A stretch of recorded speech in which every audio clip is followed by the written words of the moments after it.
All right, welcome to the late but never missing Michigan BMX podcast show. So, Jay, how happy are you right now with Windows? Jason? See that look? He is not happy. But not nearly as... Was it better late than never? Yeah, I'm pretty sure it took about 3 years off my life. But my goodness, for those of you jumping in right now, joining us, we are late, but we do have it running. So we had a little issues with Windows, and as always with Windows, at the most critical time, what do you have to do? Reboot.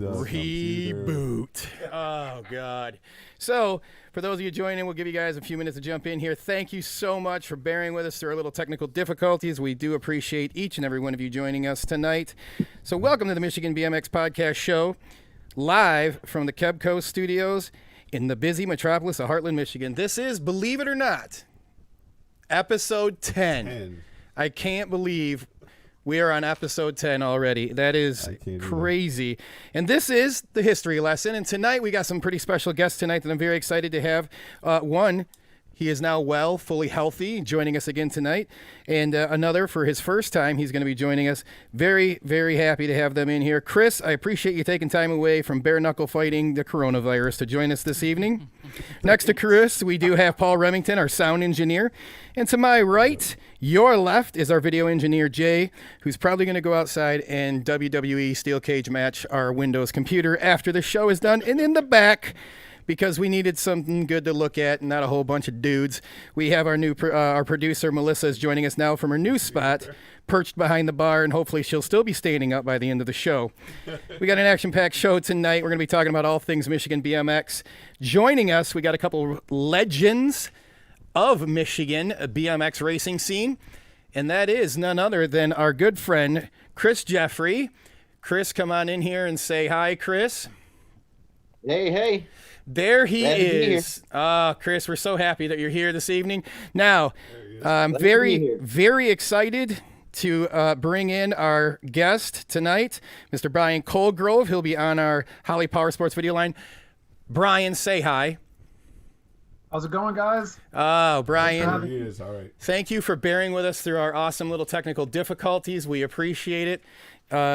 And very excited. Brian and I spent about an hour on the phone last night talking, and we got an awesome show for you this evening. So we do have the history lesson for you guys this evening. We have another Jeremy Ames voicemail segment. Then we're going to be discussing news, rumors, and gossip brought to you by our friends over at Nate's Painting.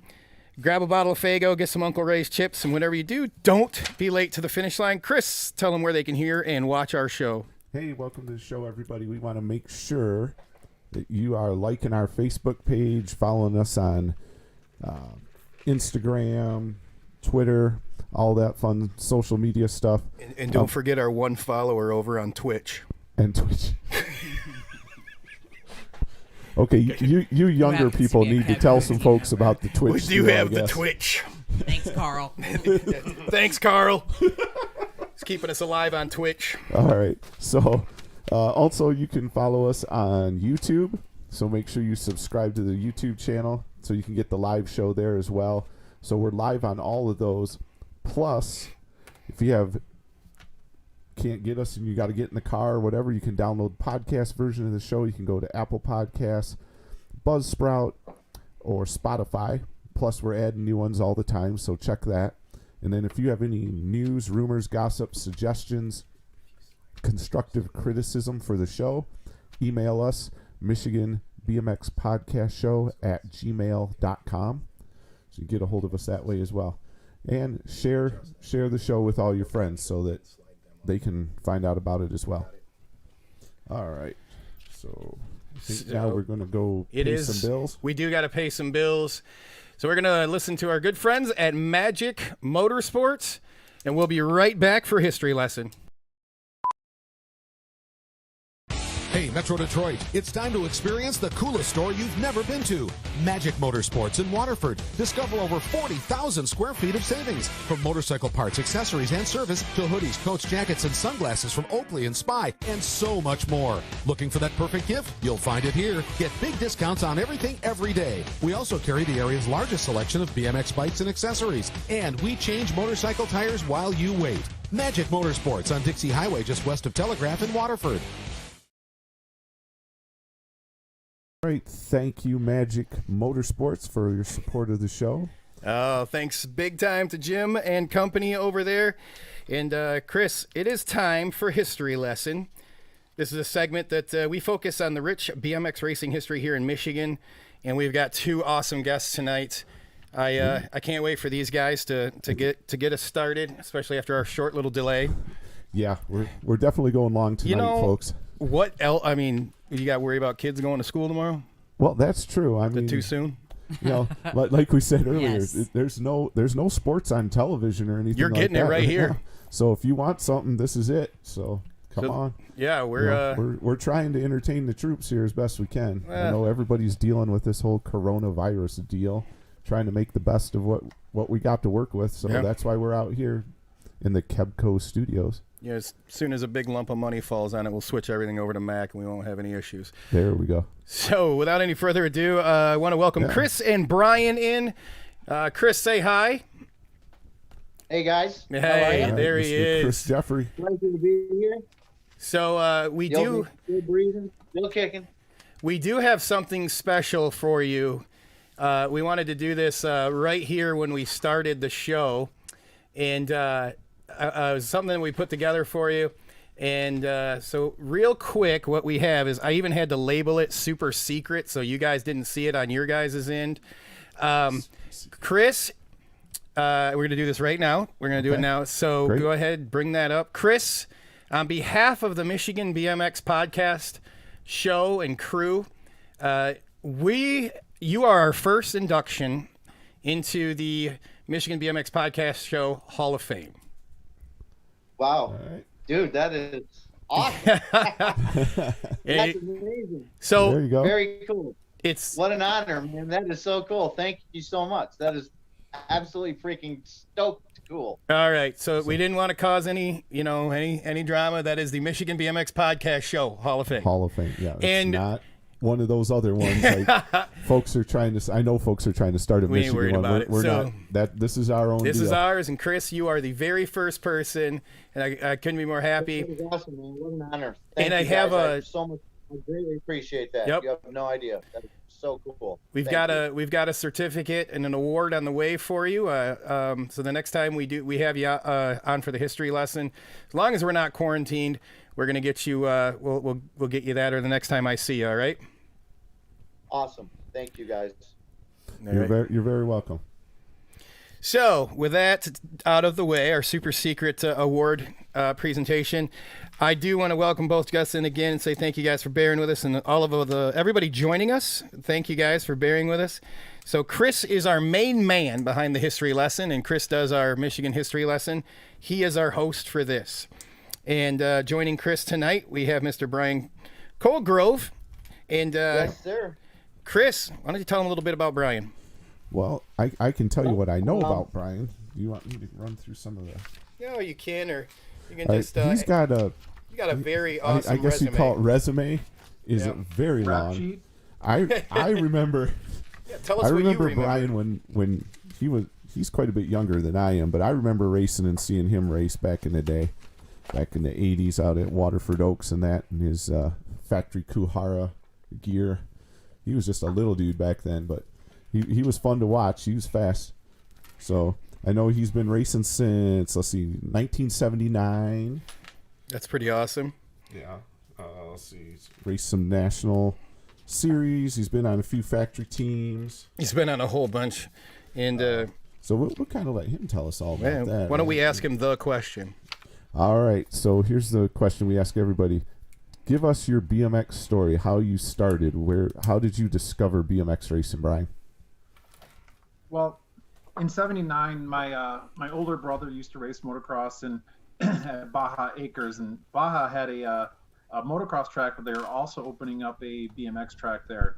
I was going there all the time with him, and my parents were taking us. And one day they put me on my Schwinn Scrambler. You know, I think my '78 Schwinn Scrambler weighed about 35 pounds. Took me to That's my awesome. first race there, and I think I was 5 beginner, and honestly, from there you can say it was hooked. My brother soon there quit racing after that, but we kept going, and BMX at that time was growing. Obviously, it was grassroots, but tracks were popping up everywhere, and it really was a great time to get into BMX.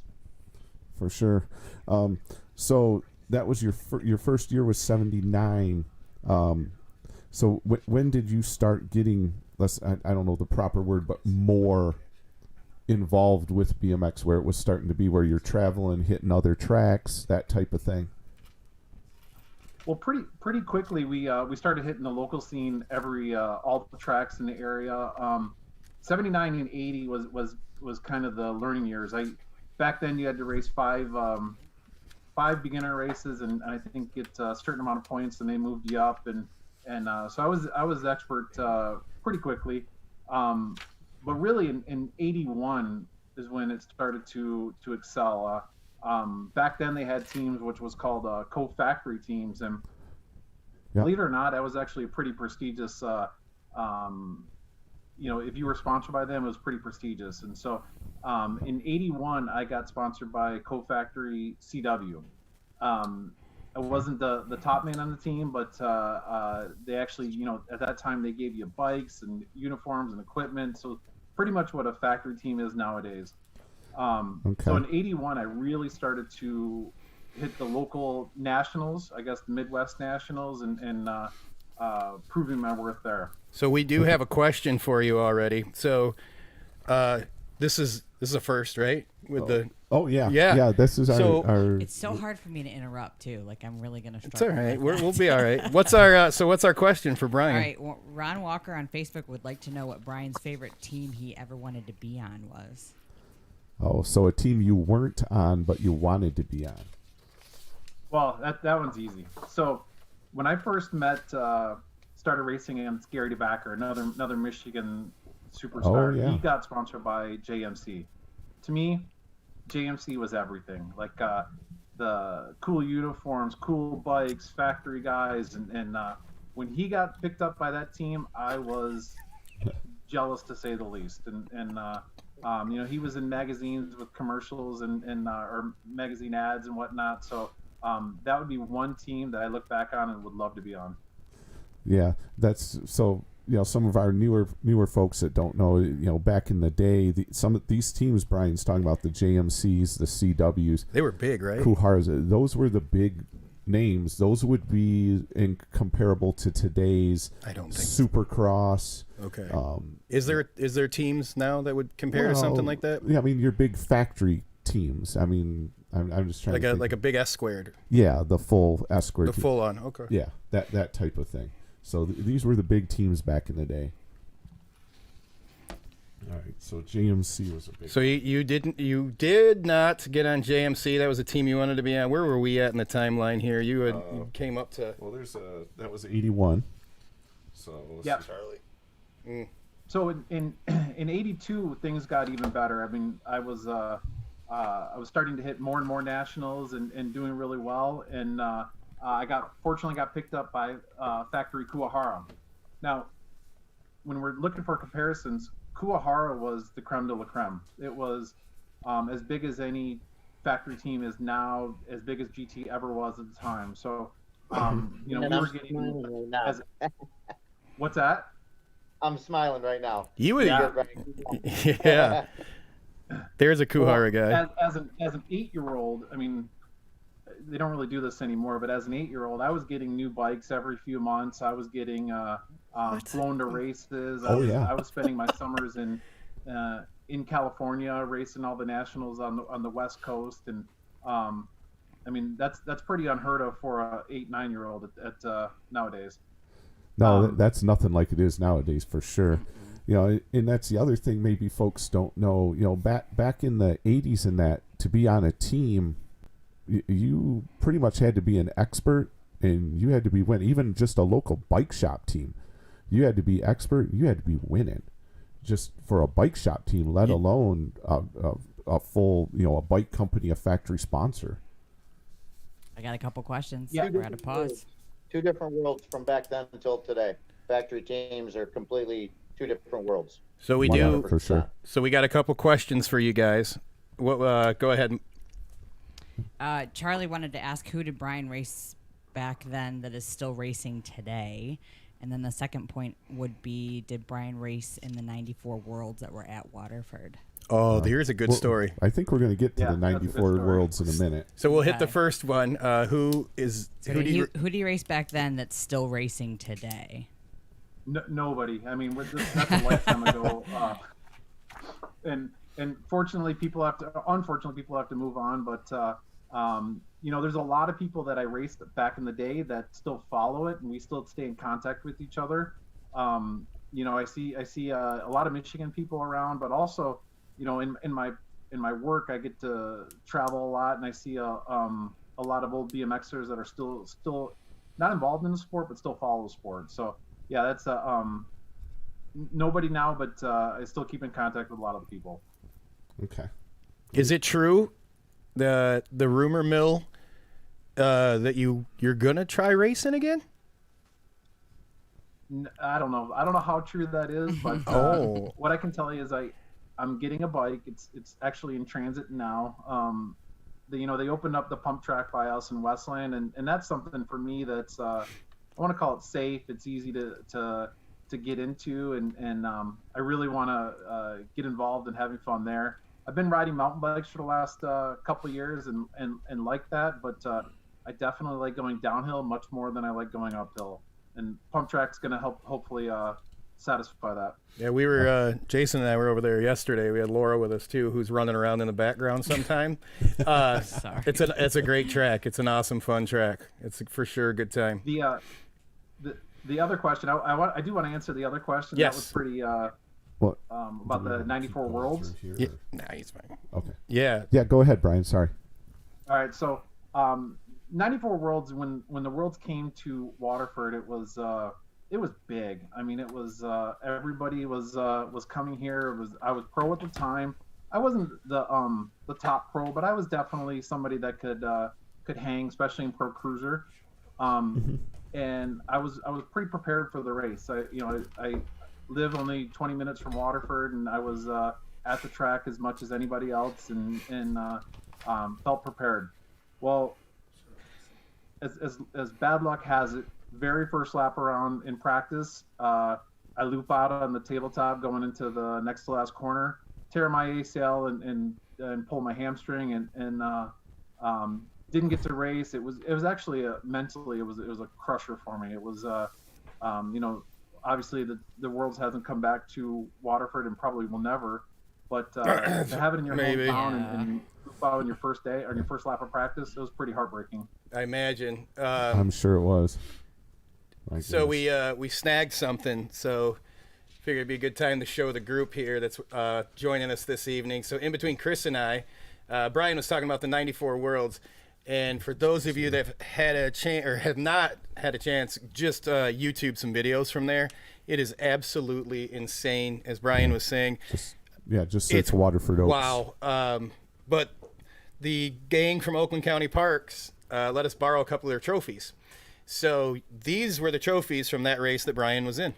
And you're not seeing something like this these days anymore. Yeah. It was... I think we should.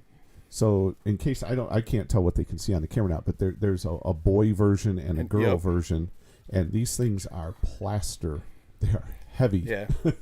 And it was crazy. It was a crazy thing. It was the very first race I went and saw, and then like a year later I went to Waterford. I was like, wait, where's everything at? But, No, that was something else. Hey, so to jump backwards a little bit in your timeline, that was 94.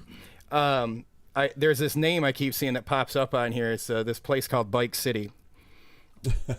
Yeah. I see that Yeah. you were sponsored by Bike City, and we had Todd Ditch join us a couple weeks ago here.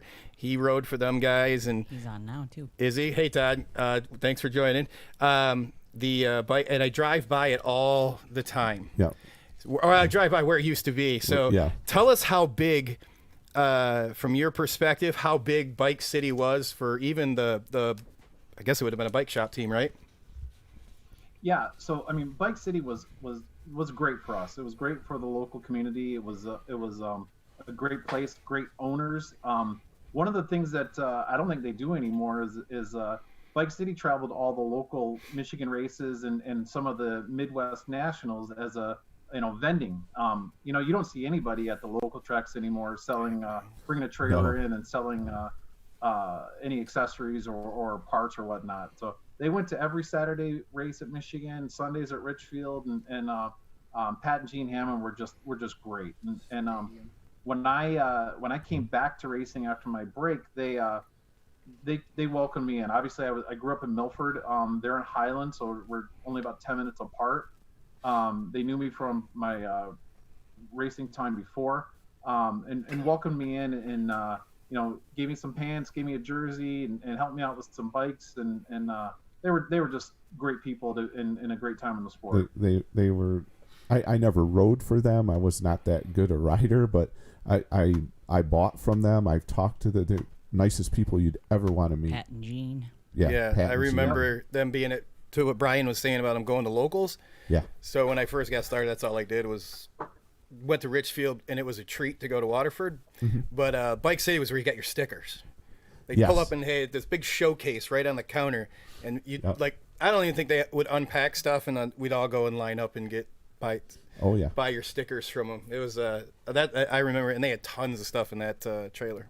Yeah, it was just like like some of these national bike shops nowadays. When you go to the big races, I mean, not quite that big, but I mean, they had the trailer and it was loaded up with anything and everything you needed.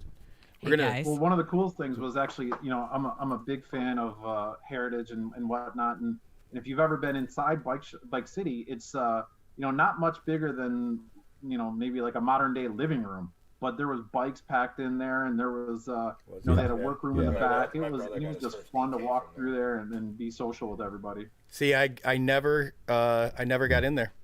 Yeah. I just always drive by the thing, and I'm like, where did they keep everything in there? I think it was just in there. They probably kept Packed a in lot there? of the BMX stuff in the trailer. They had a big trailer. It was probably all the BMX stuff was in the trailer, but They had like a display set up. yeah. That's wild. We got another question, Melissa? Well, slight correction. Todd would like you to know that he actually never rode for Bike City. Oh. But he also wanted to know what Brian did with his S10. Oh, I have saw pictures of this on his social media. Yeah, tell us a little bit about that sweet S10, and we're gonna actually, you know what? Before we do that, before you tell us about that S10, we got to jump over to our friends at RSVP who help us out big time here with cables, mixer boards, microphones, and everything.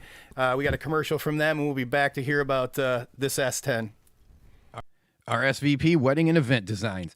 Anything you can imagine under the sun for your wedding, corporate event, parties, or even private events.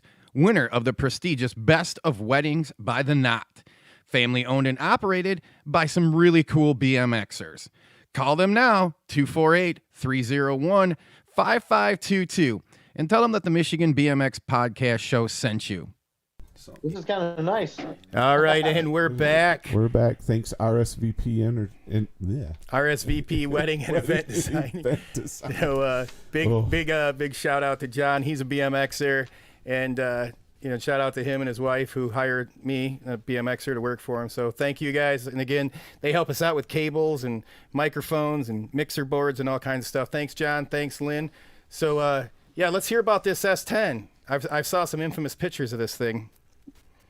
Well, actually, it's a pretty big story, and I guess I'm going to start with it was a gift from my parents after the 1991 World Championships in Norway. Wait, you went there? Yeah. So oh wow. And back then I turned 16. I turned 17 while I was in Norway, and it was probably one of my best races ever. I won the World Championships in cruiser and second in 20-inch. Holy cow! Yeah, so it was really cool. Then the day I won was also on my birthday. So I came home from Norway, and back then, this is before cell phones, and I called my parents one time when I was over there, and they picked us up at the airport. We pulled into home, and my parents were awesome enough and bought me an S10. And back then, S10, S10s were pretty cool for us kids. Well, it says you also were a national #1 on both bikes that year. Yeah, so 91 was really I would say it was a peak for me. It was a really good year. The year of Brian Colgrove. Say that again, Chris. That was definitely the year of Brian Colgrove. Absolutely. Yeah, I think I don't have the numbers, but I think I won about I won over 50 national main events that year. Jesus. I got World 1 and World 2, and then I got National 1 on both bikes at the Grands that year in MBL. Wow. So, Wow. Chris, why don't you... It's Jeffrey. Chris Jeffrey. Will you tell us a little bit of what you remember of Brian? I know one time Chris and I had this conversation when we were spitballing the idea of this whole show, and he shared a story with me about, I think were you coaching him or teaching him or helping him out at the track? But, you tell us a little bit about that, and then tell us, some of the stories that you remember of Brian growing up and racing around the tracks.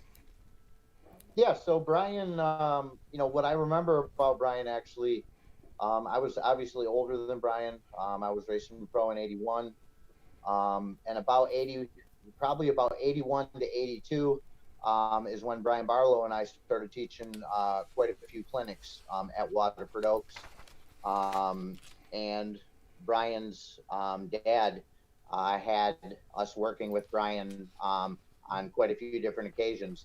And what I can tell you about Brian, and like I say, last time I saw Brian, he was probably 8 years old. But what I remember about Brian is, that kid was built like a running back or a fullback. I mean, he was just an absolute brick, what. So he was built like an absolute machine. And when the gate went down, he just leaned forward and pedaled like an absolute bulldozer. At 7 years old, the other kids did not want to get in his way. And back then the tracks were, all pedaling. It was pedaling. It wasn't pumping and jumping and this and that. It was pedaling. And Brian was an absolute pedaling machine. That was what I mostly remember about him as a kid. He was just a determined, absolute machine on that bike. And that was at, 8 years old. So. Wow.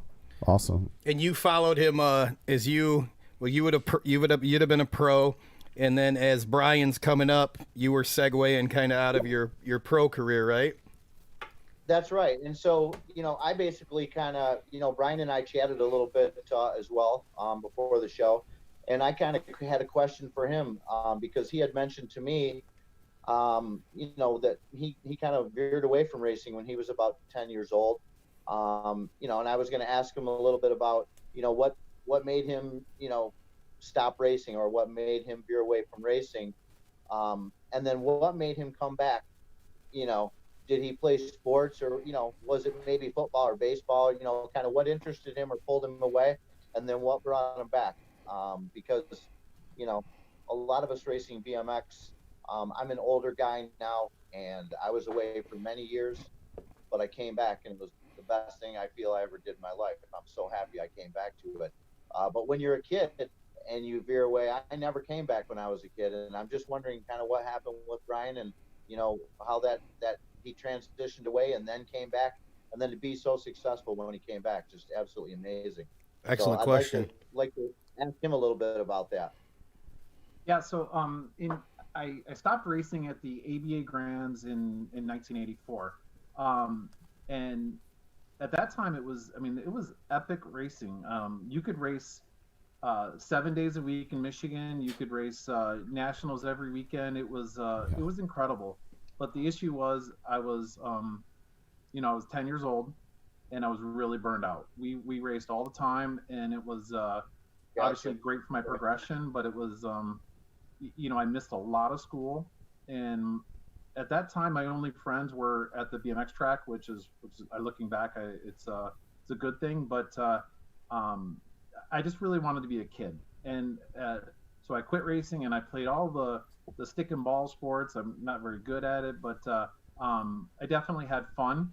That lasted about 3 years, and right about the time when we were 13, 14, and all my friends started getting into this BMX thing, and they knew I used to race, but I never talked about it. And so they all got bikes, and all of a sudden we were, riding to downtown Milford, having fun. And, and all of a sudden I'm like, well, I want to get a bike. And then one guy started racing. And then from there, it was really, it jumped around pretty quickly, but there was like a group of 10 of us that all went to school together and raced. So for me, it was the best of both. I was able to have my school friends, go to the track, and have the BMX friends as well. So it really was a great time for me. The first maybe 2 years I was back racing, I took it pretty slow and had fun, but it escalated pretty quickly from there. And by 90, I was some of my friends had already quit racing, and I was traveling the entire nation, having fun, and back to where I was maybe 6 years before that. So when you went out there with your buddies for the first time out to the track, were you kind of holding back a little bit so you weren't like the big hotshot dude that could whoop everybody? Well, I mean, for anybody that knows me, I'm not a naturally talented dude. It's I gotta work hard for anything I get. So I don't think I was holding back. I don't remember, but I definitely wasn't any better than anybody else. But it was in my blood, and so it came back pretty quickly once I really focused on it. That's kind of what I noticed too. But my time off was quite a bit longer, but it does come back to you pretty quick. The whole bike control, all that type of stuff. I got a couple questions, guys. It was 14, so that's at the time where you're pretty athletic, pretty flexible. You got good strength, etc. So right. And you're not afraid of anything. So we do have a couple questions. Yeah, Randall was kind of wondering if Brian had hung on to any of his trophies or plates. If he still got them around. I do have at my parents' house. My parents are lived in the same house since I was born, and so it's easy to not move stuff from their basement, and whether they want to move it out or not. But I have a box of number plates, which is pretty cool stuff from the late '80s. The only trophies I kept are my World Championship trophies, though. Really? Nice. You gotta someday pop some pictures and send them over to us so we can share those on our social media pages. So I got one question for you, Brian. The World Championship trophies are actually, I have them in my house in the cabinet upstairs. So it's those are pretty near and dear to me. Okay. Did you keep your first pro trophy? My what? Your very first pro trophy. I didn't. What? You didn't. Do you remember your first? Sorry, Chris. Go ahead, Chris. That's okay.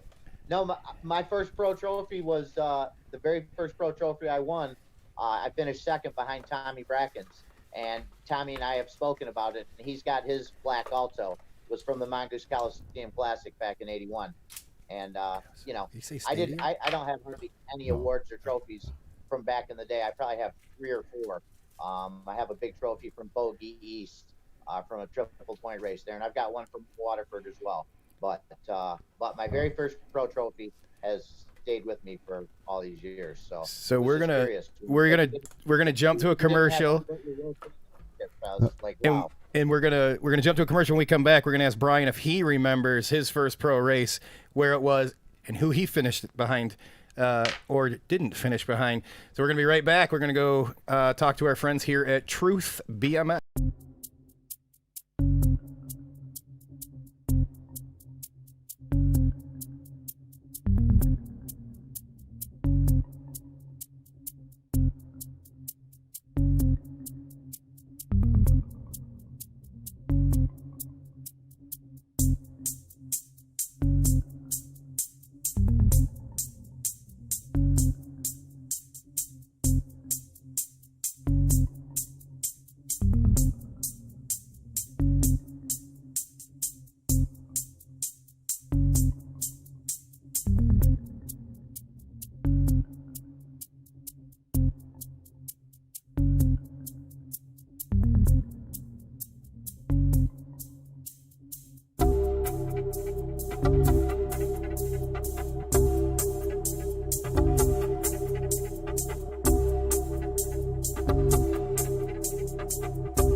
never mind.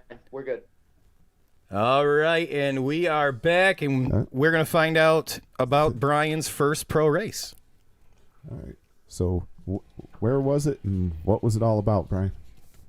So, 93. Wasn't having the best of years. I was getting a little older. I wasn't, I didn't make the commitment to move out west or to Florida to pursue, better weather. And so I raced the whole season in '93, and then at the MBL Grands in Tennessee that year, it was actually indoor MBL Grands. I made the switch to turn, or the decision to turn pro, and looking back, it might not have been the smartest move, but it was fun. I had like a new lease on racing. It was very, very competitive at that time. I didn't make the main, but I definitely, I feel like I turned some heads and had some fun. How old were you? I had to be 19. You're saying you're old at 19? Old in BMX. Is it like kids, what were they turning pro at, 15 then? 16. Well, it was it 16 or 18 was kind of the golden year, but it was really from the time people in Michigan get their driver's license, it's you make a decision to either continue racing or have fun with the cars and things like that. And so I felt like 19 by the time I would say in a winter state is getting old. You got to really make the commitment before that if you want to make some damage. Yeah, I do remember. I don't know how many of you guys remember Jared Becker. He had to make that choice. Like, am I going to move out west or not? And he went out west, and now he's just a really rad mountain biker. Absolutely. Yep. He's super good. So you were riding for Bad and Company then, right? Yep. Yeah, it was a nice team out of Illinois. I think the owners, I can't remember, maybe won the lottery or something, and decided to invest in some BMX and good team. Great Midwest team. Some solid bikes and pretty cool uniforms, and so it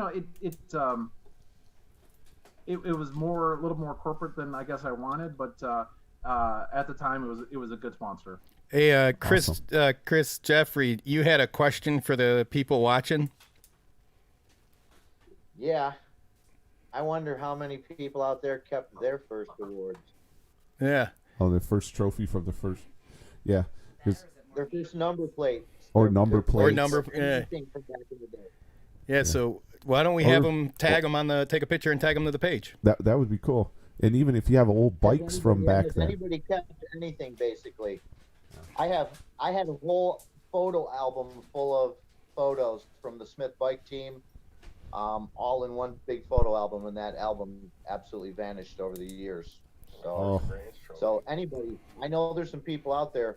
Rob Foshag, I know, has got a wealth of photos and stuff. So if anybody's got anything from back in the day, post it up. Heck sure. yeah. Yeah, share it with us, and we can. So speaking of some things that I'm going to dig out here.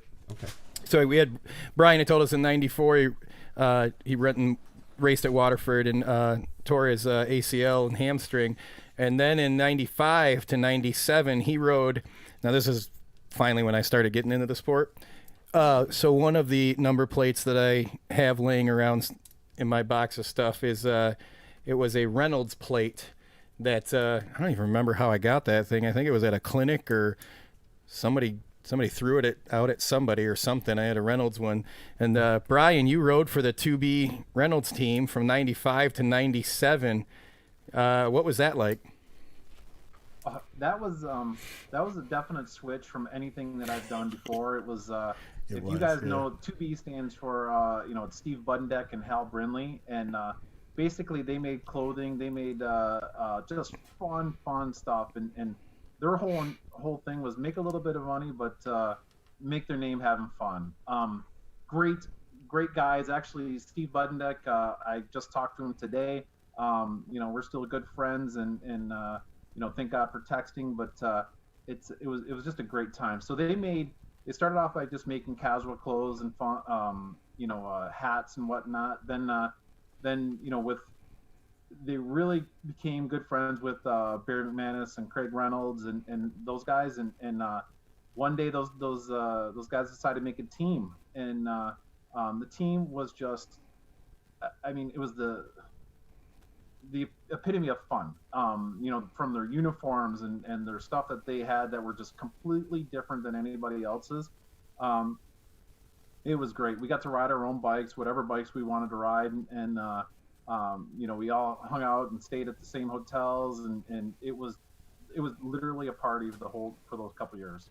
And if for those that don't know, what is Reynolds? What's that for?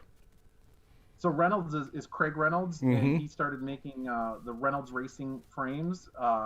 One of his big things was he loved Daryl Young JMC, from back in the day. Mm-hmm. But Craig was a very particular person on his bike, and wanted his bike set up his way. So he's like, if nobody's going to make me a bike, I'm going to make my own company. Okay. They were some really, really, really nice bikes, and he's we just saw he is doing a cruise. Cruise. Yeah, he's doing a cruise. Do you know Like a about cruise that? ship? Yeah, do you know about that, Brian? Yeah, it's the Mo Tillman BMX Mo cruise. Tillman, yep. Craig's going to be the guest speaker, and if you've never talked to Craig, this guy is full of energy. It's got a lot of knowledge behind him, and so the dude is just an inspiration to be friends with. I think didn't he used to do some of the TV stuff for ABA back in the, I think they used to have shows on, I'm gonna screw this up, like ESPN or something. Yeah. And he was one of the announcers, Craig Reynolds. Yeah. Yep, that was him, and he actually started off in he's got a gift for gab, and he was working his way up in I think through Lenny Baticki, who is an old school name that some people might remember, is involved in NASCAR, and so Craig really tried going down that avenue, and not quite sure how it worked out, but the dude can talk, and he can talk really good. So I'll tell you what, we got the chat running. So I'm out my toolbox the other day. I found a stash, and I think there's going to be like 4 that are going to know this name. So I found a stash of stickers, probably like this thick, out there in the garage, of Demon Claw stickers. Demon Claw. Those are Pedalz. Nope. Nope. Okay. I have no idea. I don't know. So anyone that can get Craig Reynolds' nickname into the chat, I got this stack of. Do you remember them, Brian? Do you remember Demon Claws? I don't. Okay, so Demon Claws was. so you're gonna give up one of your stickers? I got a whole bunch of them. It was, man, the gentleman, he was from Michigan that started the company. Jason Lucius ended up buying it off of him. Chris, do you remember them? They were number plate. They were number plate. Never heard of. Number plate fastening systems. So it was like Okay. Velcro, plastic nut and bolt, and Demon Claws. That was what hooked up your number plate, instead of zip ties. And Lucius ended up buying the company. Man, I can't think of the guy. I'll tell you what, I'll split the stickers in half if somebody can tell me the name of the he's a Michigan dude. The guy that started Demon Claws. I found like a whole envelope full of them. Bill Adama wants to give it a shot. All right, go get it, Bill. Who do you think it is? He said Ken Ballinger. That's it. That's it. That's it. No idea. And Jay Kearns is Dr. Ken's Smooth. actually Canadian, I think, though, isn't he? It was he? Okay, well, I can remember him all the time racing at Richfield and Waterford. That's probably why I thought he was a Michigander. But yeah, Ken Ballinger, and did Jay Kearns get it with Dr. Smooth? He was second with Dr. Smooth, yeah. There he is. I remember that guy. He was a smooth cat, too, on riding a bike. I got a couple people that really want to know what Brian's favorite track in Michigan to ride has been. Oh. It's kind of been a repeat question. What your favorite track in Michigan was to ride? Oh, Waterford for sure. I mean, Yay. I love that. Okay, all right, good answer. We got people flipping people off on the screen here. We got Paul's the president at Richfield. He's flipping the screen off. Stadium. Oh, you said stadium. Paul said stadium. Well, I mean, if you go back in the early 80s, there was a lot of tracks to choose from, but I mean, Waterford has always been, what people strive for. And for me, I can, in my peak, I could ride that track blindfolded. I knew where every rock was and every angle of every corner. It was for me, it was home. Yeah, that's what Paul just said. It was kind of the gold standard of tracks back in the day. You know, Kelly Burnett had that place dialed in. So, what was one of your least favorite tracks to ride? In Michigan, back in the day. I want to break it up into two. You know, when I came back after my break, so in '89, I'll tell you that Richfield was tough to ride. Like back in the late '80s, it had this uphill last straightaway. The berms were too small, and it was a long track. I look at the pictures now, and it developed a lot, and it's done a really good job of keeping up with the time. So. Yeah, I would say they've done a really good job. Was a pedal fest. What? Can I interject? Yes. On that, Justin? Chris, we want to know your favorite track and your least favorite from back in the day. So, in regards to that, I really honestly feel like, my favorite track to go ride obviously was Waterford. It was the most happening track in the state. Everybody loved Waterford. That's kind of a no-brainer. But as far as tracks that, we didn't like, or a track that I didn't like, honestly, we rode everything. And honestly, I don't really remember a whole lot of complaining because each track was so new, and it was so new back, in the, mid to late 70s. Every time we went to a track, even into the early 80s, you might have not liked a little something about a track or something in particular, but I don't remember honestly hating any track. Every track was pretty cool and unique and different. I think we should re-ask the question as what would be one that was your most challenging track. Yeah, that's better. Instead of hate, because honestly, back then there wasn't a whole lot of challenging stuff. The Silver Dome track was a great track with a really cool challenging section. There's a couple of challenging sections on tracks. Yeah. But today's tracks are everything we dreamt about having when we were kids. Hey, the size of the jumps, the width of the jumps. I mean, that was just everything we wanted when we were kids. When I walked up to a track when I first came back in 2011, I looked at the track and I thought, "Oh my God, this is everything we wanted when we were kids." Did let me ask you this? Yeah.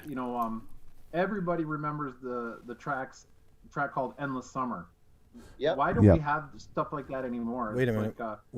What is Endless Summer? Skate park and bowls everywhere, and it recruited a bunch of different like our new age bike disciplines. That was 40 years ago, and it was ahead of its time. That was an all-day place. You could go there and hang out all day. So can we start with first off, what was and where was Endless Summer located? Ryan? I don't remember. I was 8 years old. Oh, okay. I think I might be wrong. I believe it's over towards like Sterling. Oh, okay. So that was down. Okay, so by Sterling. Sterling Heights in that area somewhere, I believe. I might be wrong. Somebody will jump in the chat and correct let us know for sure. Utica, I think it might have been Utica. Craig's saying Roseville. Roseville. That okay. sounds right. Roseville, He grew up there. I was wrong. Yes, So, Roseville. what were some of the amenities that were really, I can tell, Brian's perked right up and was like, why don't we have this place? Like, what was there that made it so awesome? Kind of. We'll start with Chris Jeffrey. Yeah. Concession. They had a building with a pro shop. They had a skate park there. So you actually had to go through the building, through the pro shop where they sold all kinds of food, with your bike, and then you would walk through the skate park, and the BMX track was all the way in the back. It was just an atmosphere that for kids in that time, we could go there and hang out for the entire day because we could ride the bowls in the skate park. We could go down to the BMX track and hit jumps down there. And, like I said, it was just an all-day affair. Brian, they had races there, correct? Oh yeah, it was big on races. I mean, I don't think there was ever nationals there, but locals back then, had over 40, 50 motos, and so they could host a lot of people. Wow. But the greatest thing I remember, going through there is you would go to the concession stand between motos or whatnot, and the skate parks or it was bike park as well. The bowls were just full of riders and progressing, and I think that that really stemmed a lot of improvement on what riders were becoming. Now wait a minute. Did you say in between motos you had enough time to go to the concession stand and check out the skate park? Yeah. Yeah, I realized that's pretty nice. Now, that's pretty nice. You probably had an hour between motos. What? It's like keep in mind, Justin, back in this time, the track operators were not pressed for any amount of time. So they were not banging motos off super fast. People came out to the races back then, and the whole family came out, and they spent the entire day. That's what it was. Your weekend was just at the races. It wasn't just nobody was in a hurry. It wasn't driving to the races. You were at the races. It wasn't like today where the moto's half over and they're dropping the gate on the next one. Okay. It was not that boom, boom, boom like it is now, and let's get out and get home and get to somebody else's basketball game or whatever else is going on. So I can tell you that I remember I attended a couple of races where we finished the mains with all the parents lining their cars up on the straightaway and turning their headlights on. Man, that happened down in Elkhart, Indiana. It's I've heard those stories. I witnessed. I was actually partook in one at Richfield probably back within the last 8 or 10 years. It ran super late and they had like 1, 2, 3 light poles, but it got so dark. Like people with trucks, they had the lights on the roofs and whatever, and big jacked up trucks. They started pulling them up closer to the track. So I think that's one of the big differences in racing between back in the day and today. Today, everybody's in a big hurry, and I agree. In the day, everybody came to the races, and it was like that's what we're doing for the whole day, the races, So yeah, and that's part of why I started racing, because my brother started before I did, and I'm sitting there all day watching him ride and going, I would ride like the practices and that stuff and ride around the neighborhood with him and that, but then I'm like, dude, why don't I just start racing too? I'm here, so I did. So real quick, guys, we got to jump in, take a commercial. We'll be right back, and when we come back, we're gonna we got the question we've got to ask. Then we're gonna slide into our news, rumors, and gossip. But first, a word from KBCo BMX. Hey, now that I've got your attention, I want you to look at some cool stuff that KBCo BMX has to offer for you. Just check these out. Some rad t-shirts. If that's not your game, we've got plenty of hoodies to offer you. Make sure to get those hoodies. Want to keep your ears warm in these cold months? We've got hats, we've got beanies. Make sure you slide over and check us out at KBCoBMX.com and buy 2 because you're going to like them that much. And we're back. Thank you, KBCo BMX. Make sure you guys, if you get a chance, head over to KBCoBMX.com, pick up a t-shirt, a hat. We've got hoodies, hats, and shirts, and all kinds of stuff. That's what pays for this. Yeah, no secret there. That's how we do it. That's what makes this happen. So if you get a chance, get over there, buy a hat, buy a hoodie, or a t-shirt. So we got some more questions coming in off the text line back here. Melissa, what do we got? All right, so a couple people were asking if either the guys had rode the track that used to be at the Mount Pleasant Fairgrounds. Apparently that was kind of a starting place for a couple of people that are following along. I went there one time, and I think it may have been like their first race. If I'm not mistaken, it was, I think there was a motocross track there as well. And the one time that I went there, it happened to be just a mud fest. I don't remember much about the track, but I do remember making the trip to Mount Pleasant one time. Do you remember being there, Brian? No, I don't recall going there. Okay. We got another question, Melissa? Yeah, I'm scrolling back. So specifically for Brian, Looks like Sergio Flores says hola, and he says to ask him about losing his clothes in Colombia for the Worlds. Oh, wow. Sure, there's a good story there. Yeah, we'll keep it PG. But so when we went to the Worlds in Colombia in '95, so I guess take a step back, is '94 at the Worlds in Waterford is when I blew out my knee. I was out for, that time you're out for almost 9 months, 10 months with an ACL recovery.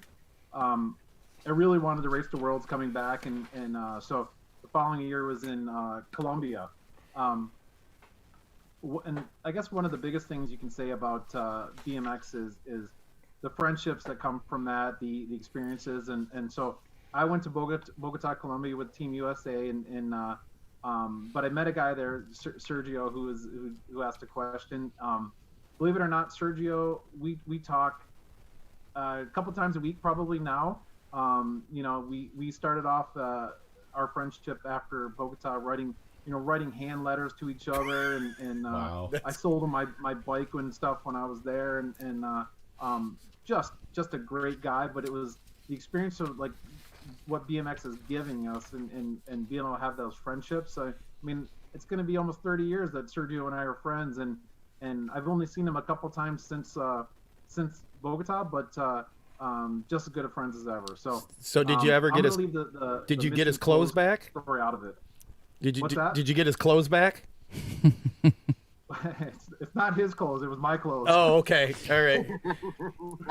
We'll have to do the PG-13 version and find out that story.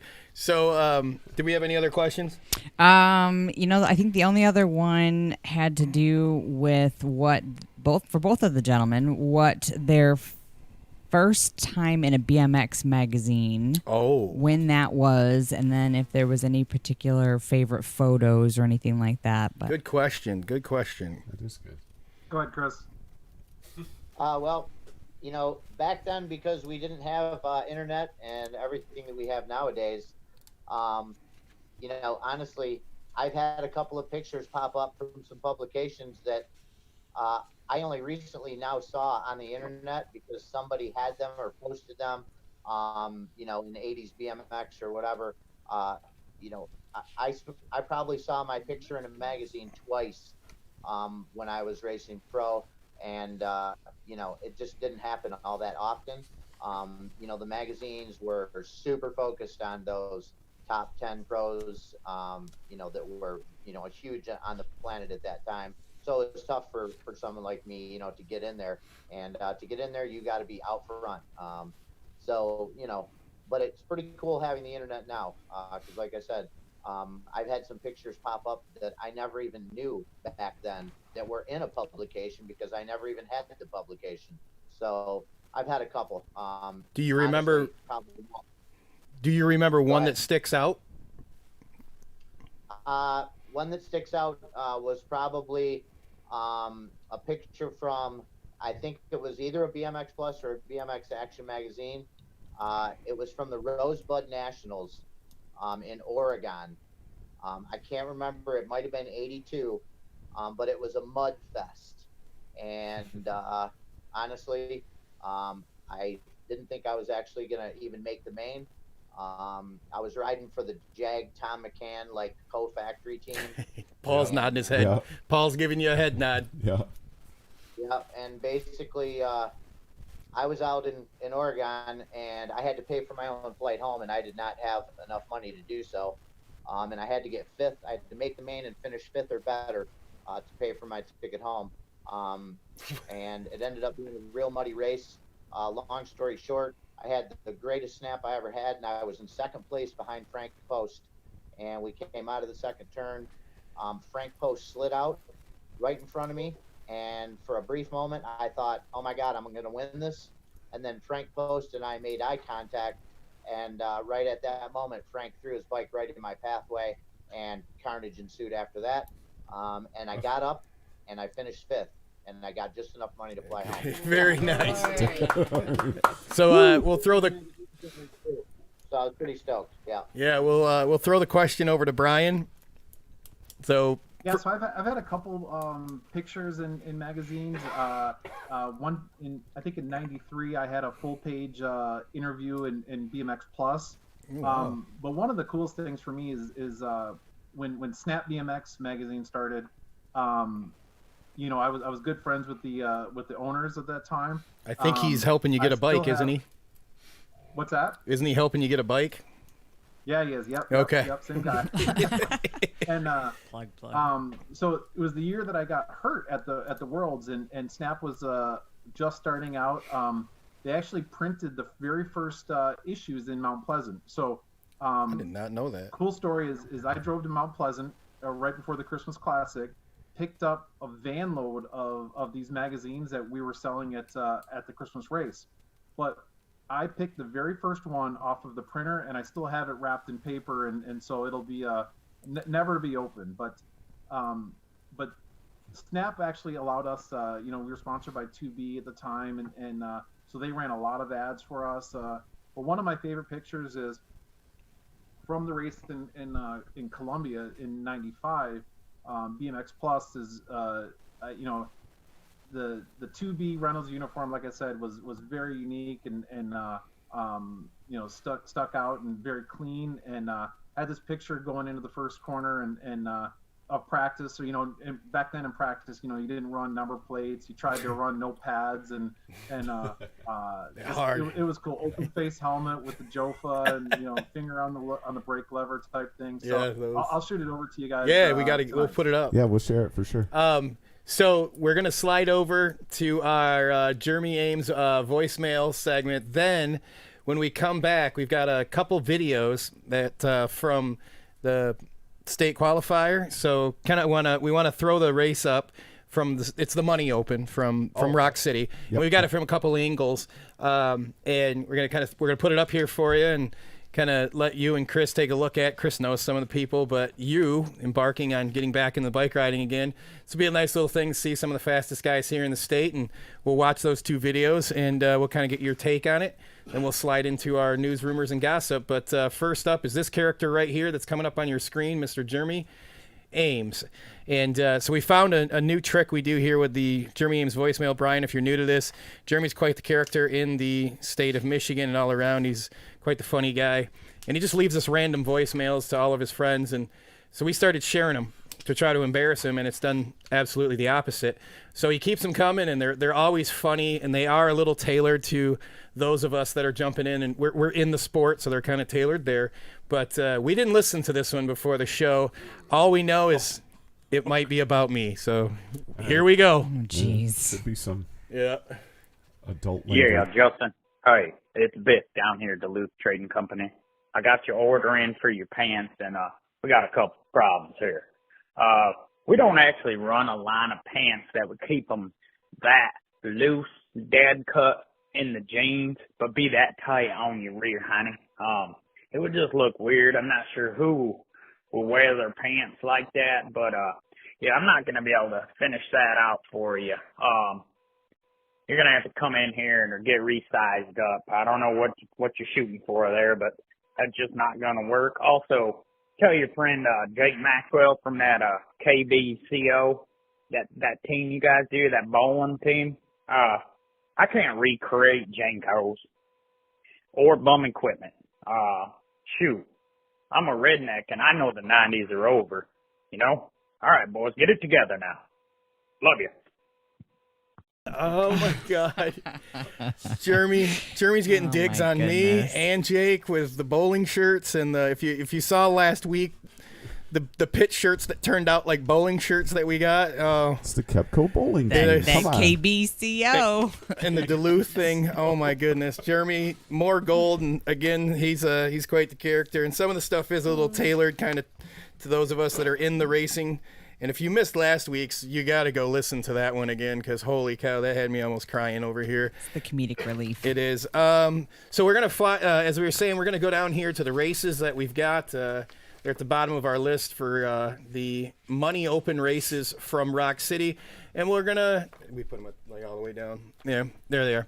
So we've got a couple cuts here we're going to cut to, and we're going to watch two of them. and we're going to come back and kind of get your. The two we're watching, are these the mains? Or it is the main, and it's just two different angles. Okay, same race, two different. Charlie cameras. sent one over, and Mr. Steve Dyer, the TO at Lansing, sent the second one over. Okay, great. So we're going to throw it up here, take a look at some of the racing here. There's no. We have audio. No, go ahead and unmute us. We don't have the audio because it's like screaming loud. Okay.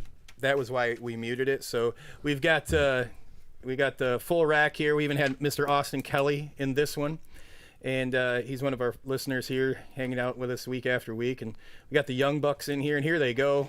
Wouldn't your cohort sitting next to you also be in this race? Yes, he is. Nice. Mr. Juarez is Mr. in there, Juarez. and I think he's about in 4th or 5th place. But that's Noah Salisbury out there on the top side of that. That's Codebra in the 2 spot. That's Noah's just home track, and man, that kid's fast anywhere you put him. That's Noah taking it in there. That's going to be Codebra, Brett Wig, and there's Mr. Kelly. There goes Jay and Mr. Blankstrom. Then we got another angle we're going to cut to here real quick from that very same race. Here we go. This one's got a little sound in it. Look at these guys coming down that first straight. Man, that was tight in that first corner, Jay. Man, oh man. Who's going? Yeah, it was. Breathing on each other. All right. It's awesome. Fast speeds right there. All right, so we're going to come back here real quick from this one. Here we go. And we're back. There you go. So you kind of checked out. That's the indoor race there, Brian. I know Chris. I've actually rode with Chris there, so Yeah, Chris I knows the too. track. Yeah, so let us know. I think I was actually in that main about 3 years ago. You were. It was when I first came back. You were, and so let us know what you think, Brian. Kind of what your takes are on that racing now, and I'm going to get you guys back on the screen. Just give me 1 second, but go ahead. We still can hear you. We just lost the video for a second. So, actually, the guy out front, Noah. Noah. Yeah, yes. Noah. Yeah. Yep, he's got a lot of skill and a lot of style. You can see quickly he was neck and neck down the first straight, but he had the perfect line in the first corner. And I mean, in my day, maybe the person in second wouldn't have let him walk out of there with that line. But what happened is down that out of the first corner and down that second straight, because his line in the first corner really propelled him down the second straight, he was able to gap him. And then when he gapped him, that he took the second straight perfect. You can see a little bit of the nose bonk in the on the jump going into the second corner, but he ran his own race. He didn't have to worry about anybody behind him. From there, it's gone. Oh yeah, yeah, it was, yeah. Today's rules are a little different than they were back in the day. There's not a whole lot of Right, the 30-foot one. Yeah, there's a lot of different rules now than there used to be. Yeah. So when I raced a long time on flat pedals, and clips just started making their way into it when I was turning pro and working my way out. But there used to be a lot more bumping and running in the corners, and I know guys nowadays are really, really good with clips and can unclip and clip back in. But I mean, if you miss a pedal now, that's the difference between first and fourth or first and fifth. And so I know they're a little bit more hesitant and reserved in the corners, and because they know they have to stay the track. yeah, definitely. Okay, so we're gonna slide over to the new. We're gonna go the news, gossip, and rumor section here heading real to the quick. news. Give us a second here. So we're gonna slide down here, and here we are. Chris, go ahead and let them know. News is brought to us by Nate's Painting. Know that. And is there a certain, you wanted me to hit a certain thing or just? Oh yeah, we've got quite a bit of news, and look, Chris and Brian will get you back on the screen here in a second, but we want you to kind of jump in on these segment or the topics that we have for the next few parts, and we're going to start off with our news section here. And the first part we've got is the Rock City Indoor Team Series. So we're going to bring that up here. So we still that's still going on. We did have it postponed. You're going to slide down to the Rock City.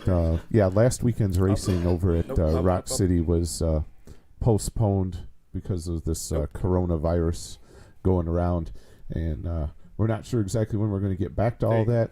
Haven't heard anything yet about this coming weekend, but I am having the feeling that that's probably not going to happen. Don't talk like that, okay? So, saying the way I see things going right now out there with everything closing and telling everybody to stay home, that I would love to see them run this weekend, but it's probably not happening.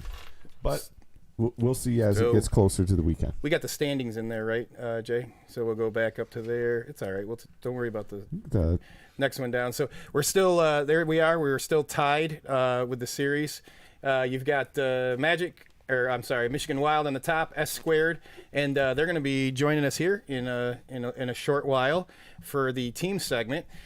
And you got the Bike Tech Solution, Magic, Reggie's, Breakaway, and KBCo. So we got those guys. And then the Team Reaper, Yes is in there, the Track Rats, the Rock City Rollers, and Racer Army.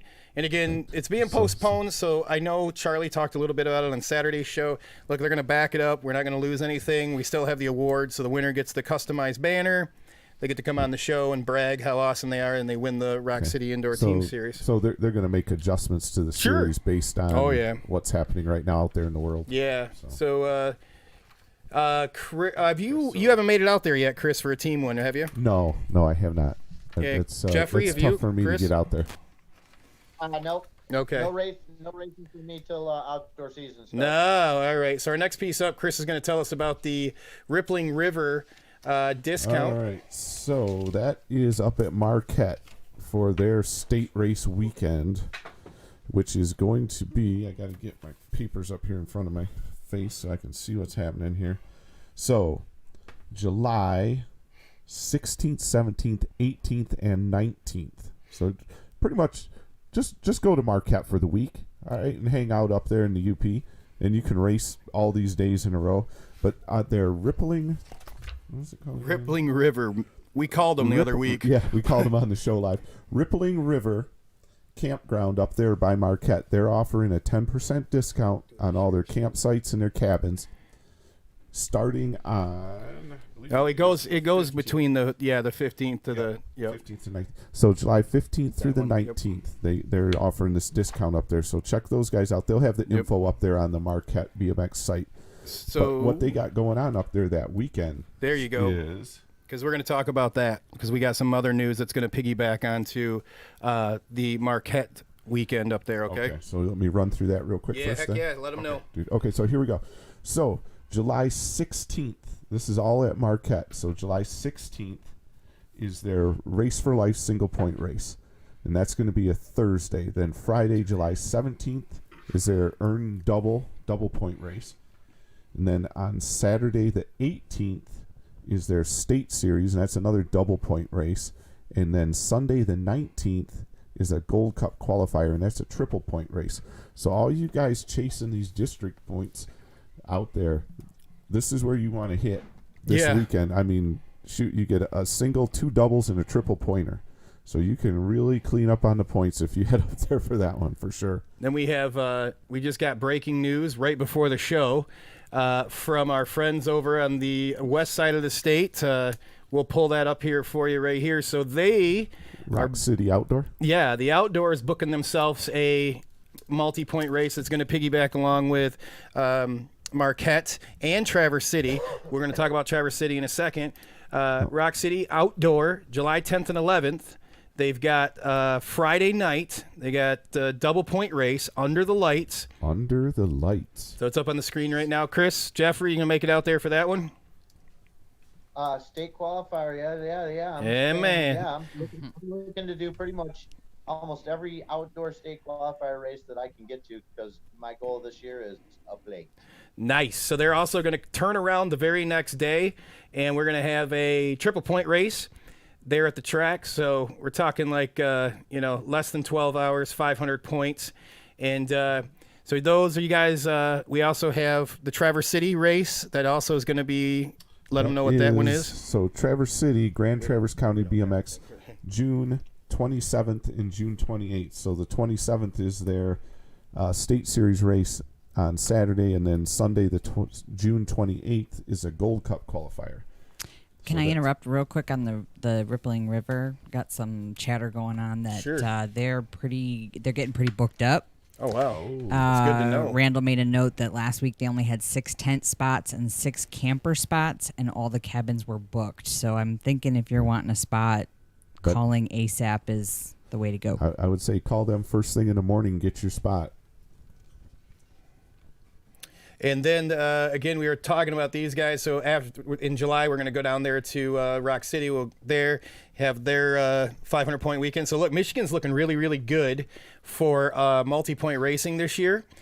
You got tons of weekends we can do that. And we also have one other multi-weekend, the finals for the state series, August 22nd, 23rd. So we have a pre-race, which is a double pointer, and then the finals on Sunday is a triple pointer. So we got that as well going on.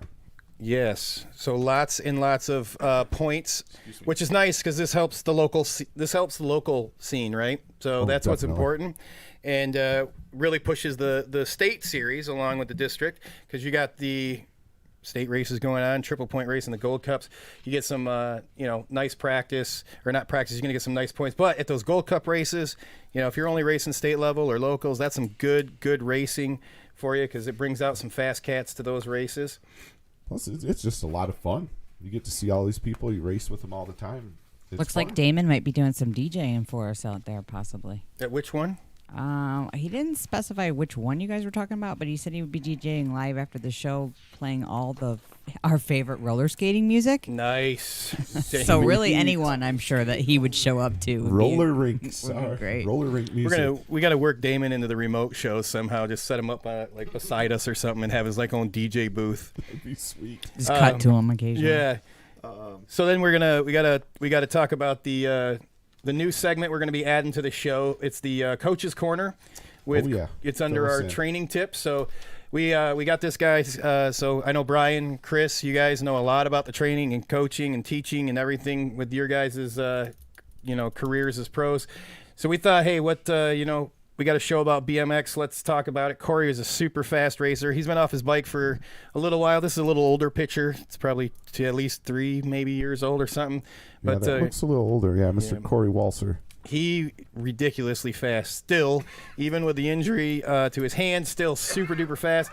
So what we're going to be doing, Corey and I will be filming these. Corey will be filming them. One of us will. We'll be filming each other. And then we're going to put it in here on the show. So some of the things we're going to be giving you guys each week is like this sprint training we can do. You don't have to be at the track. So we'll just film how to do these flat sprints. So we got some box sprints that we're going to be doing. This is some good training stuff that we'll be sharing. It'll also be on our, pinned to the show. So you can go right to it in the tops of the comments. It'll be pinned there. Okay. And how many times and how many sprints, Brian, do you think you have done in your racing career?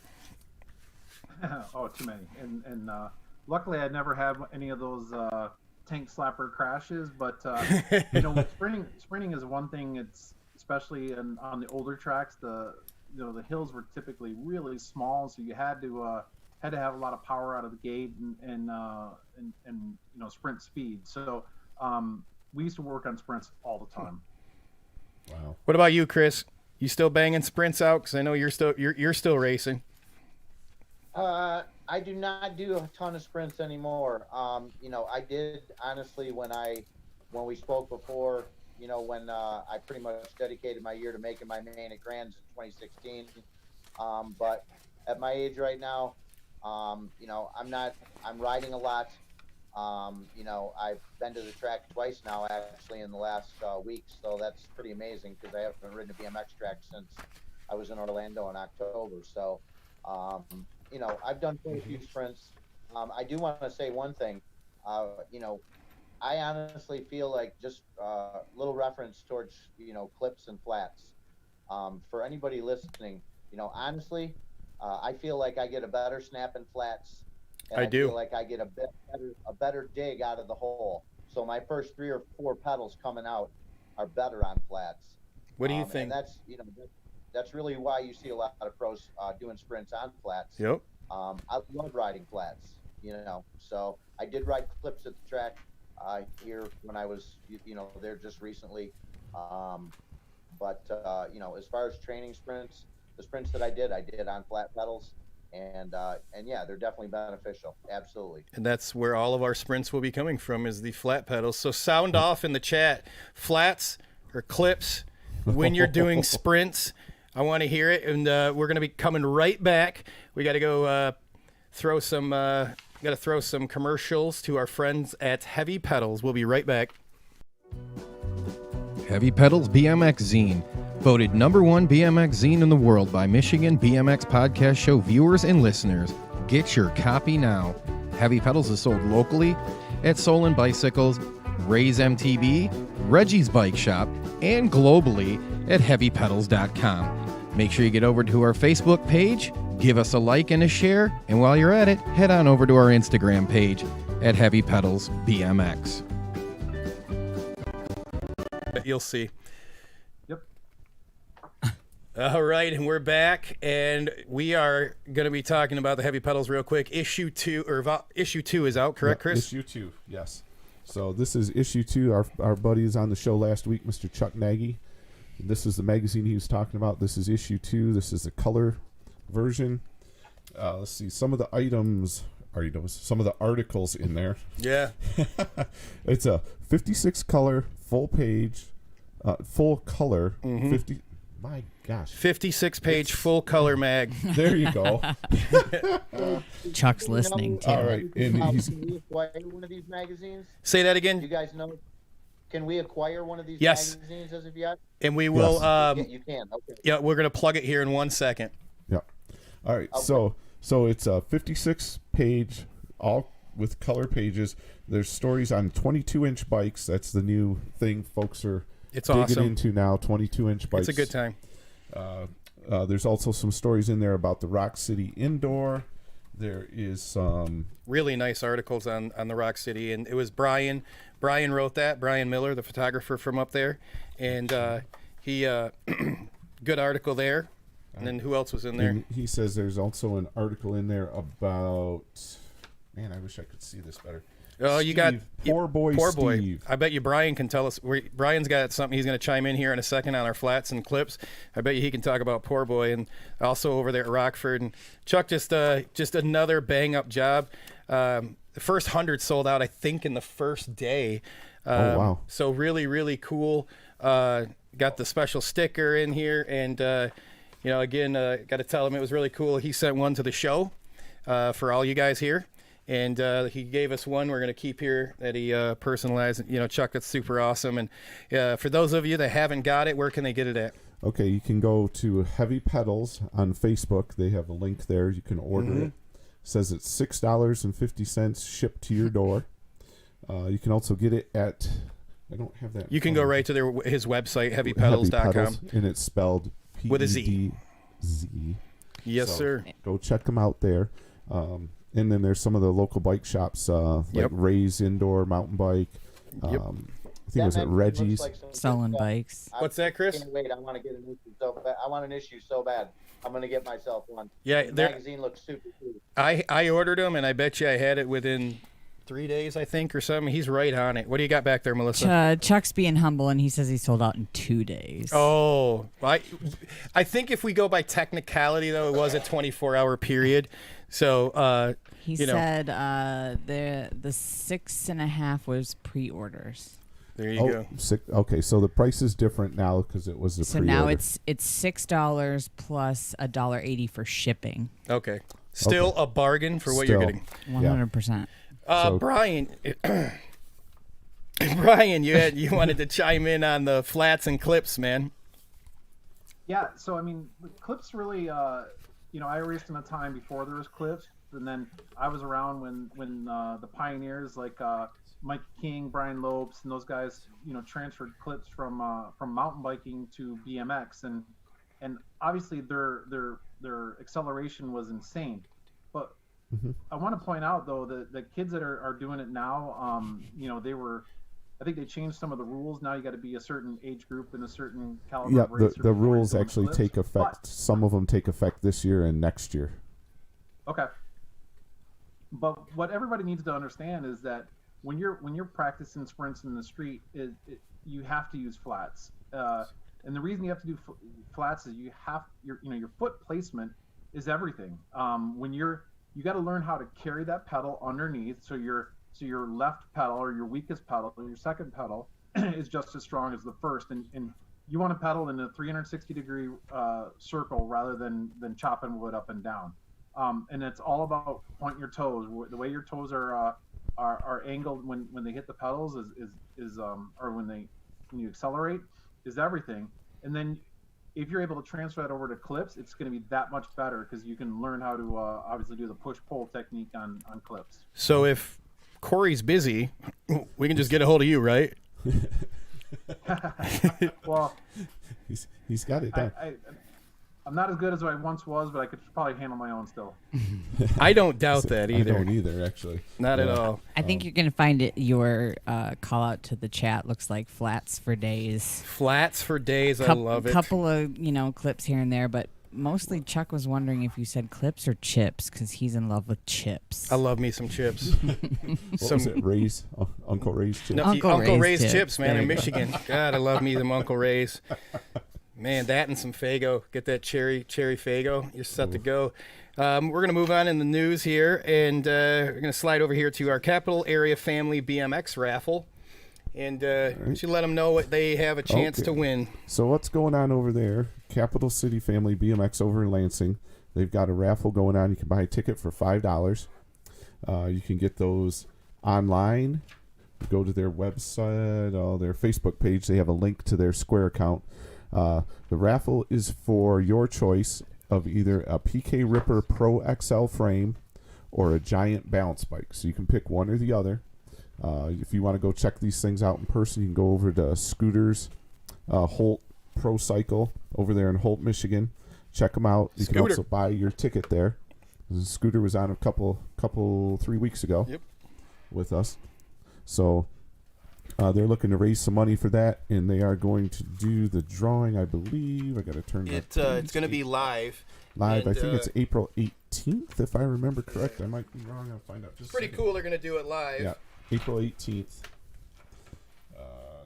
So don't waste any time making sure you get over there and get your raffle ticket. All the proceeds from the raffle go towards track improvements, equipment they need for the track, all that type of thing. They're kind of starting over from scratch on that track, getting things in order, getting things started. So anything you can do, buy a couple raffle tickets. It's $5. It helps those guys out a ton. And we're going to slide into our next piece of news here. So we've got some news from over at Rock City, and we're just giving shout-outs because, look, that's what we do here on the show.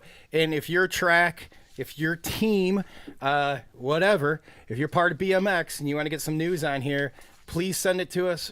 Chris, Brian, we're still trying to get the video fed up, but we still got the audio, so we're good to go. So we still can hear you. So the next little bit is the Rock City news coming over there. We got our volunteer of the month here. That is Miss Kelly Medler. She's our volunteer of the month from Rock City.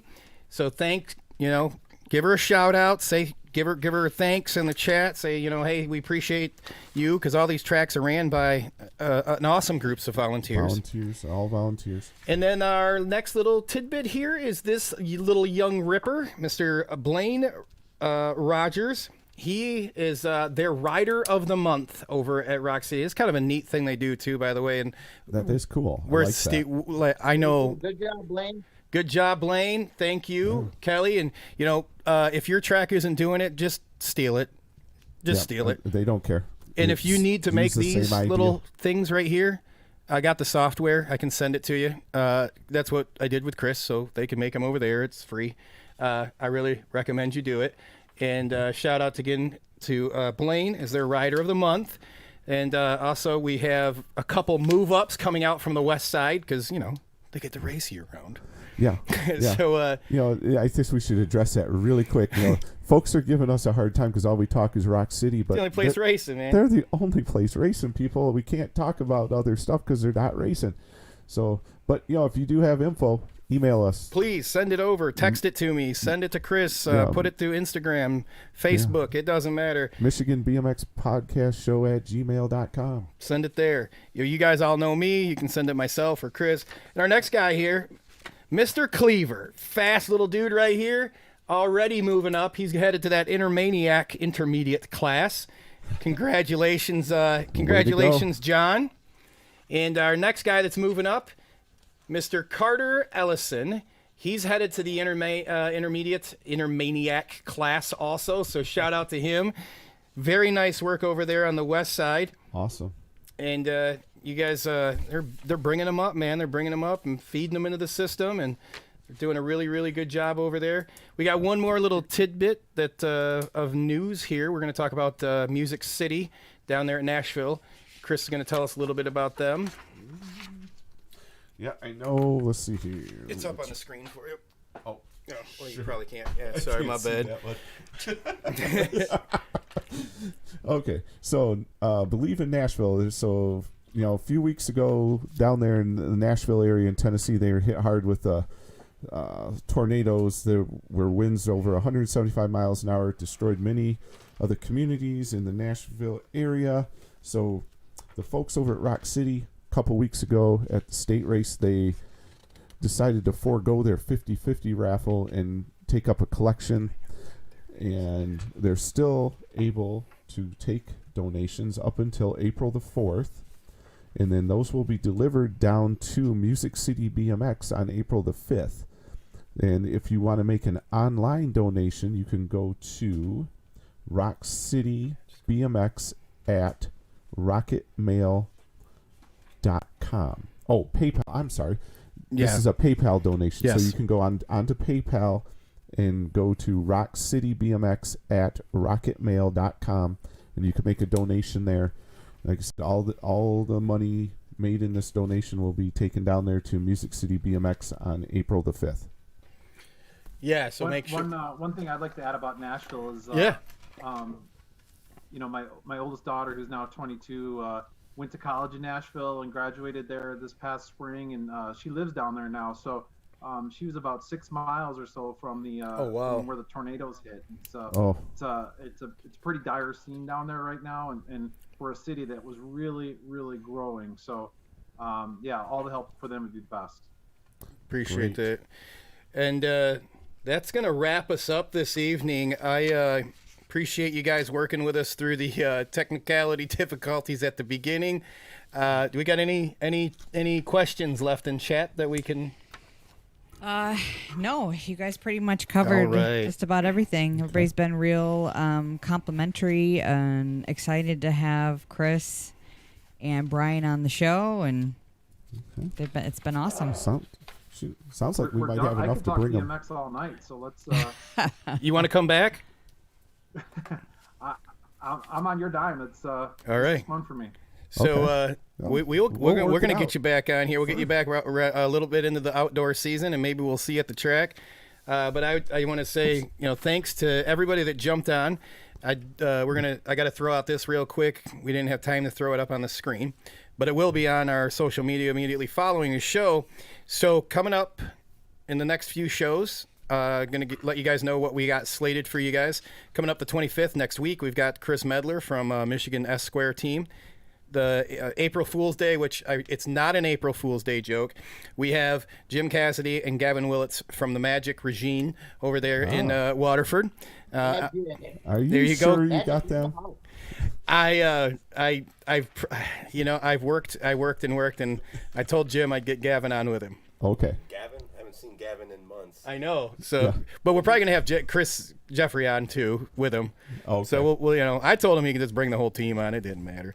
And then we got April 8th. We're gonna have Eric Spear from Truth BMX. He's gonna come on, and great. He's been helping out the podcast show as you guys have been watching. And April 15th, Steve Dyer from Capital BMX over there in Lansing. We're going to come back on April 22nd for another history lesson. Chris will be on here again hosting that. Okay. And the 22nd, it's we're gonna slide into another team series or team spotlight, and KBCo will be on. So the CEO that Jeremy talked about, Jake, Mr. Maxwell, I order pit shirts that look like bowling shirts. He's gonna come on, and we're gonna finally let everybody know where this name came from and exactly how long we've been around. So the KBCo name. Yeah, it's I'm wondering something that else. myself. Yeah, well, that's those are the list of the shows. We'll have that up on behalf of everybody. Look, thank you, Chris. Thank you, Brian. I had so much fun. I really appreciate you guys coming on. Thank you, guys. Thank you so very much. I really greatly appreciate you having me on here. This is so awesome. No yeah, problem. guys, I want to say thanks. I mean, like for me, BMX has been part of my life for over half of my life. I still follow it. I still, I mean, obviously social media helps us along, but I'm a huge fan still of both Michigan and on the world circuit. So thanks a lot. Please keep up the good work. Thank Hey, you. Brian.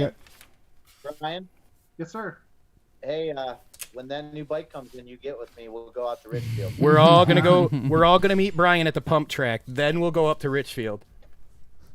That sounds like a plan. Yeah. Hey, Awesome. Chris, do you have anybody you wanted to thank? Any shout outs? I want to thank Jim Cassidy and Magic BMX. They are the place, and Jim is the man. And I just want to say thank you, and thank you to you guys again. Thank you. Really greatly appreciate what you did for me at the beginning of the show, and you know, I couldn't be surrounded by a nicer group of people, honestly. Thank BMX you. Thank you rules. very much. Brian, is there anyone you'd like to have a shout out to? Thank anybody? Well, I mean, just my, the people I've met through BMX and still friends with, Barry McManus, Craig Reynolds, Sergio, who called in today or something, the Chatted. question in.